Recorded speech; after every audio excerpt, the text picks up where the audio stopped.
warahmatullahi wabarakatuh. Ketemu lagi bersama Tony Penerokan. Oke, sore ini di tanggal 17 Agustus kita pantau bus yang sedang terjebak macet. Ini sedang ada pawai di Penerokan, teman-teman, di SD kilometer 43 di sini ya, SD 48 tepatnya. Dan di sebelah sana ada dua unit bus Epastar terjebak macet. Dan untuk semua teman-teman yang menonton video ini, semoga semuanya dalam keadaan sehat. Ada pun yang sakit, semoga penyakitnya segera diangkat oleh Allah SWT, diberikan kesembuhan, amin. Oke, ini ada Alvarez ikut memeriahkan 17 Agustus pawai ya teman-teman ya. Misalnya Alvarez belum ada teloletnya ini.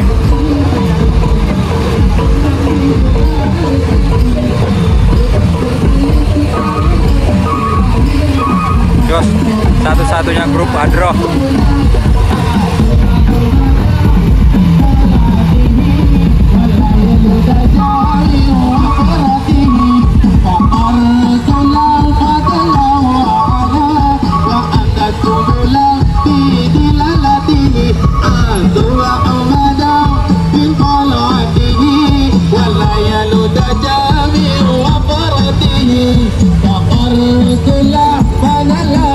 Cukup sangat ramai di sore hari ini teman-teman.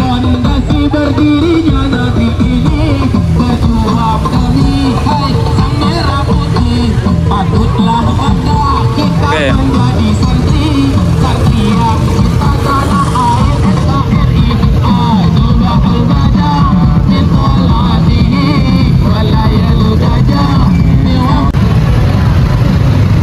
Oke teman-teman, bus Epastar sudah mulai berguyur jalan ya teman-teman ya.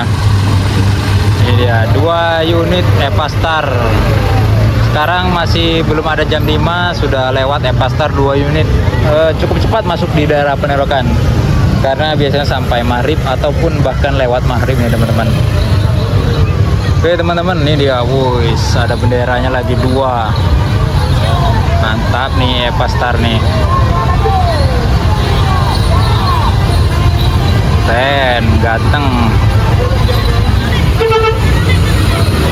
Bang.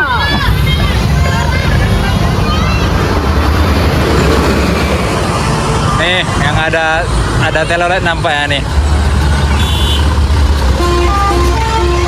Langkisau nih. Wuih, jos, mantap Epastar. Jos. Wuih. Dia Epastar nih ikut memeriahkan nih. Bunyikan teloletnya nih teman-teman nih. Wes, tinggal sisa truk-truk ganteng nih teman-teman. Karena busnya biasanya Epastar dan Juanda, namun Juanda belum ada terlihat sore ini. Hanya ada 2 unit Epastar, dan akan segera dimulai upacara untuk penurunan bendera di Desa Penerokan, teman-teman. Oke. Terima kasih. Inilah dia video singkat kita sore ini di 17 Agustus 2023. Terima kasih yang sudah menonton. Wassalamualaikum warahmatullahi wabarakatuh.